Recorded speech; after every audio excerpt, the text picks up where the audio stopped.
അച്ഛ തിരുവനന്തപുരം, കാസർഗോഡ്.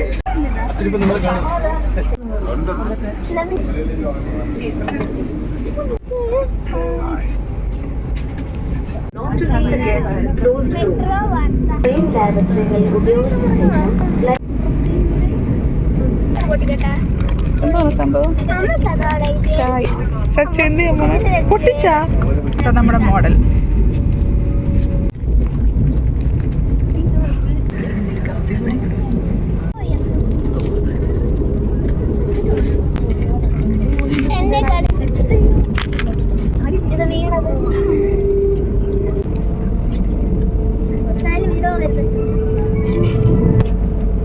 അതെ ഞാൻ പൊട്ടിച്ചിട്ടുണ്ട്. സൂപ്പർ നാണി.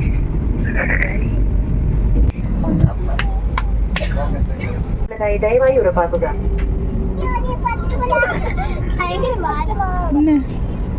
स्टेशनों पर आगमन और प्रस्थान के आधार पर स्वचालित रूप से और बंद हो रही है।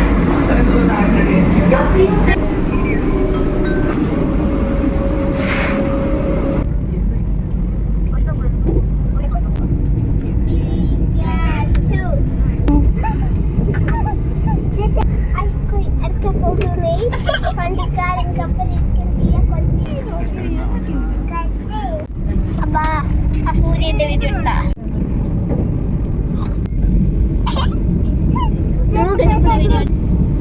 അച്ഛൻ മൂക്കെടുത്ത് മാറ്റി ചുണ്ട വെക്കാതെ അവിടെ അങ്ങനെ കഴിയണം.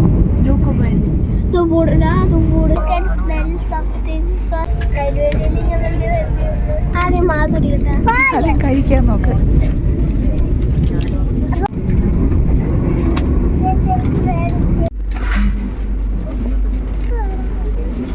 എന്താണ് അതെങ്കിൽ അവിടെ വെച്ചോ. എന്താ തരാൻ? സച്ചു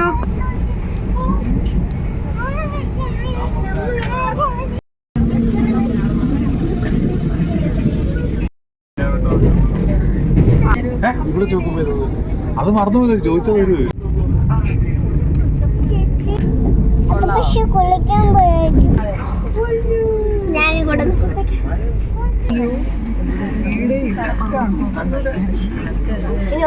ഓഫേ ഓഫേ.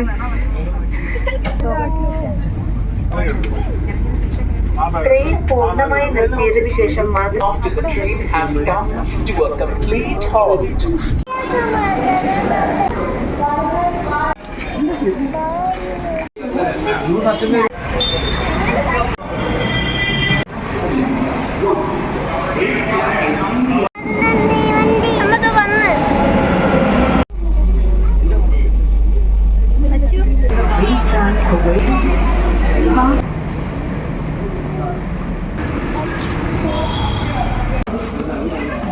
പോവാൻ Kalyani. Hello guys, welcome to our YouTube channel. എവിടെയാണ് സ്ഥലം? തൊഴുവങ്കോടാ. ഇത് കൊച്ചി, എറണാകുളം.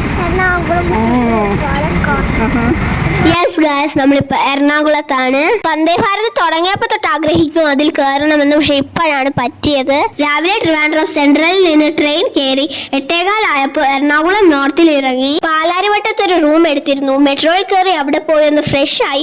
ഇപ്പോൾ ഞങ്ങൾ തൃപ്പൂണിത്തറ ഹിൽ പാലസിൽ പോവാൻ വേണ്ടി പാലാരിവട്ടം മെട്രോ സ്റ്റേഷനിൽ വന്നു. ഇനി SN കോളേജ് ജംഗ്ഷനിൽ ഇറങ്ങും. കാരണം ഹിൽ പാലസിലേക്ക് പോവാൻ ഓട്ടോ കിട്ടാൻ എളുപ്പം SN കോളേജ് ജംഗ്ഷൻ ആണെന്ന് അറിഞ്ഞു. മെട്രോ ഇറങ്ങി 2 ഓട്ടോയിലായിട്ട് ഞങ്ങൾ പാലസിലേക്ക് പോയി. ഈ പാലസ് മലയാളികൾക്ക് വളരെ പരിചിതമാണല്ലോ. എവർഗ്രീൻ ക്ലാസിക് മണിച്ചിത്രത്താഴിന്റെ മെയിൻ ലൊക്കേഷൻസിൽ ഒന്നാണിത്. കൊച്ചി രാജാക്കന്മാരുടെ ഔദ്യോഗിക വസതിയും ഭരണ കേന്ദ്രവുമായിരുന്നു ഈ കൊട്ടാരം. 1865 ഈ കൊട്ടാരം പണിതത്. 54 ഏക്കർ സ്ഥലത്താണ് ഇത് സ്ഥിതി ചെയ്യുന്നത്. 1986 ഇതൊരു മ്യൂസിയമായി പൊതുജനങ്ങൾക്ക് തുറന്നുകൊടുത്തു. ക്ലോക്ക് റൂമിൽ ചെരുപ്പൂരി വെച്ചതിന് ശേഷം മാത്രമേ കൊട്ടാരത്തിലേക്ക് പ്രവേശിക്കാവൂ. പാലസിന്റെ പുറത്തുള്ള കാഴ്ചകൾ വീഡിയോ എടുക്കാൻ സമ്മതിക്കും, പക്ഷെ അകത്ത് no videography, only photography allowed. So നമുക്ക് അകത്തെ കുറച്ച് കാഴ്ചകൾ ഫോട്ടോസിലൂടെ കണ്ടാലോ? മരം കൊണ്ടുണ്ടാക്കിയ കോണിപ്പടികൾ കയറി മുകളിൽ പോകണം. ഇവിടെ പ്രദർശിപ്പിച്ചിരിക്കുന്ന രാജാവിന്റെ സിംഹാസനം കാണാൻ നല്ല ഭംഗിയാണ്. ഇത് കേരളത്തിലെ ആദ്യത്തെ ലിഫ്റ്റ് ആണ്. Installed by express lift company London in 1940. Kochi രാജ്യത്തിന്റെ ചരിത്രം വിവരിക്കുന്ന പല ബോർഡുകളും ഇവിടെ കാണാം. രാജകുടുംബവുമായി ബന്ധപ്പെട്ട കാര്യങ്ങളും പറയുന്നുണ്ട്. 19-ാം നൂറ്റാണ്ടിൽ ഈട്ടിത്തടിയിൽ കടഞ്ഞെടുത്ത ആനയുടെ രൂപം ഇവിടെ കാണാം.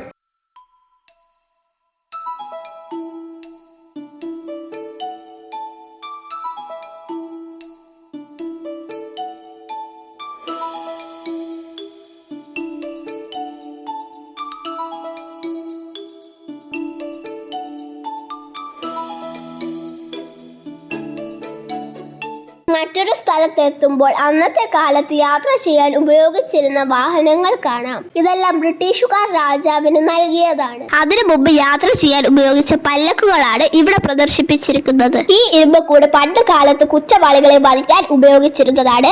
ചിത്രവധക്കൂട് എന്നറിയപ്പെടുന്നു. ഇതാണ് പണ്ടത്തെ മലയാളം ലിപി വട്ടെഴുത്തെന്നറിയപ്പെടുന്നു. ഇത് നന്നങ്ങാടി ഡെഡ് ബോഡീസ് അടക്കാൻ ഉപയോഗിച്ചിരുന്നത്. റോയൽ ജ്വല്ലറി ഡിസ്പ്ലേ ഉണ്ട് ഇവിടെ. സെക്യൂരിറ്റി റീസൺസ് കാരണം ഫോട്ടോസും വീഡിയോസും ഒന്നും എടുക്കാൻ പറ്റില്ല. കൊച്ചി മഹാരാജാവിന്റെ 1.25 കിലോ സ്വർണവും രത്നങ്ങളും പതിപ്പിച്ച കിരീടം ഇവിടെ കാണാം.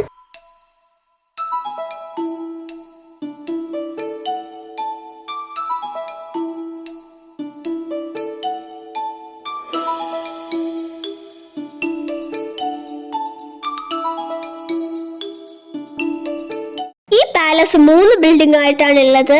മെയിൻ ബിൽഡിങ്ങിലൂടെ അകത്ത് കയറി കാഴ്ചകൾ കണ്ടു നടക്കുമ്പോൾ എല്ലായിടത്തും സ്റ്റാഫ് ഉണ്ടായിരിക്കും. ഇനി എങ്ങോട്ടാ പോവേണ്ടത് പറഞ്ഞു തരാൻ. അങ്ങനെ കാഴ്ചകൾ കണ്ട് നടന്ന് നമ്മൾ 3 ബിൽഡിങ്സും കവർ ചെയ്തായിരിക്കും പുറത്തിറങ്ങുന്നത്. ഈ സ്ഥലമൊക്കെ മണിച്ചിത്രത്താഴ് സിനിമയിൽ കണ്ടതായിട്ട് എനിക്ക് ഓർമ്മയുണ്ട്. നിങ്ങൾക്ക് ഓർമ്മയില്ലേ? ഈ വഴി നടന്നു പോകുമ്പോൾ നമ്മൾ എത്തുന്നത് കുളക്കടവിലാണ്. ഇപ്പൊ ഇവിടെ ക്ലോസ് ചെയ്തേക്കാണ്, എന്നാലും സൈഡിൽ കൂടെ നിന്ന് കാണാം. പിന്നെ ഈ കോമ്പൗണ്ട് അകത്ത് വലിയൊരു ഏരിയയിൽ കുറെ മാനിനെ വളർത്തുന്നുണ്ട്. കുറെ മാനുണ്ടായിരുന്നു. കൊച്ചിയിൽ വരുന്നവർക്ക് 2-3 മണിക്കൂർ വെയിൽ കൊള്ളാതെ എവിടെയെങ്കിലും ടൈം സ്പെൻഡ് ചെയ്യണമെന്നുണ്ടെങ്കിൽ ഇവിടെ നല്ലൊരു ഓപ്ഷനാണ്. കാർ പാർക്കിങ്ങിന്റെ തൊട്ടടുത്ത് തന്നെ വലിയൊരു ചിൽഡ്രൻസ് പാർക്ക് ഉണ്ട്.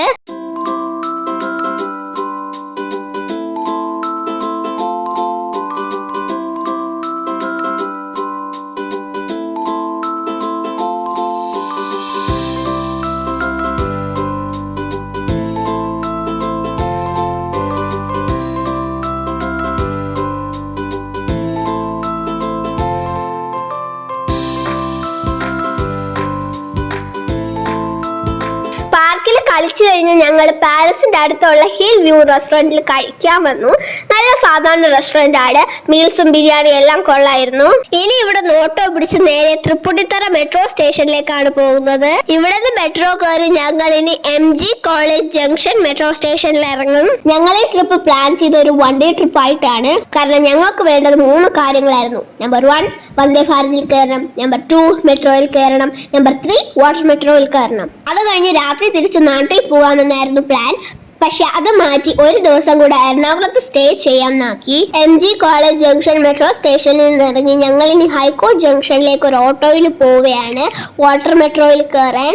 ഇന്ത്യയിലെ ആദ്യത്തെ വാട്ടർ മെട്രോ ആണ് Kochi water metro. High court junction to Fort Kochi, അതാണ് ഞങ്ങൾ ചൂസ് ചെയ്ത വാട്ടർ മെട്രോ റൂട്ട്. ഇവിടെ അത്യാവശ്യം നല്ല തിരക്കുണ്ടായിരുന്നു. Almost half an hour wait ചെയ്തിട്ടാണ് ഞങ്ങൾക്കുള്ള ബോട്ട് വന്നത്. രാവിലെ 7 മണി മുതൽ രാത്രി 8 മണി വരെയാണ് water metro service. Water metro experience ചെയ്യണം എന്നുള്ളവർക്ക് 4 മെയിൻ റൂട്ട്സ് ആണുള്ളത്.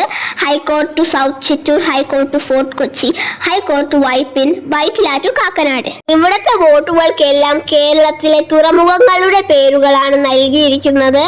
40 രൂപയ്ക്ക് 20 മിനിറ്റ് AC ഇലക്ട്രിക് ബോട്ട് യാത്ര. അതൊരു അടിപൊളി എക്സ്പീരിയൻസ് ആണ്. ബൊൾഗാട്ടി പാലസ്, കണ്ടെയ്നർ ടെർമിനൽ, ചരക്കു കപ്പൽ, കൊച്ചിൻ പോർട്ട്, സേതുസാഗർ എന്ന ജങ്കാർ, ഇതൊക്കെ നമുക്ക് ഈ റൂട്ട് യാത്രയിൽ കാണാം. ഞാൻ പറഞ്ഞല്ലോ ഞങ്ങൾ ഹൈക്കോർട്ട് ഫോർട്ട് കൊച്ചി ടിക്കറ്റ് ആണ് എടുത്തത്. പക്ഷെ ഞങ്ങൾ കയറിയത് ഹൈക്കോർട്ട് ഫോർട്ട് കൊച്ചി വയ വൈപ്പിൻ ബോട്ടായിരുന്നു. അതുകൊണ്ട് ഞങ്ങൾക്ക് വൈപ്പിൻ സ്റ്റേഷനും കാണാൻ പറ്റി.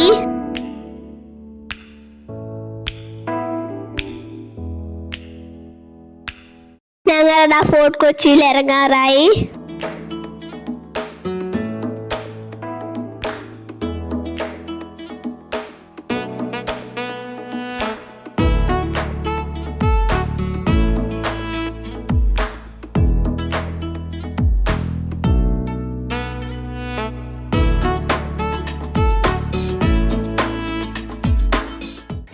പറയാലോ, ഫോർട്ട് കൊച്ചി രാത്രി കാണാൻ നല്ല വൈബാണ്, എൻജോയ് ചെയ്യാൻ പറ്റുമെന്നൊക്കെ പറഞ്ഞാണ് വന്നത്. പക്ഷെ എത്തിയപ്പോഴത്തേക്ക് ഞങ്ങൾ നല്ല ടയേർഡായിരുന്നു. അടുത്ത് കണ്ടൊരു റെസ്റ്റോറന്റിൽ കയറി ചായയും ജ്യൂസും സ്നാക്സും ഒക്കെ കഴിച്ചിട്ട് ഞങ്ങൾ റൂമിൽ പോവാനുള്ള യൂബർ വിളിച്ചു.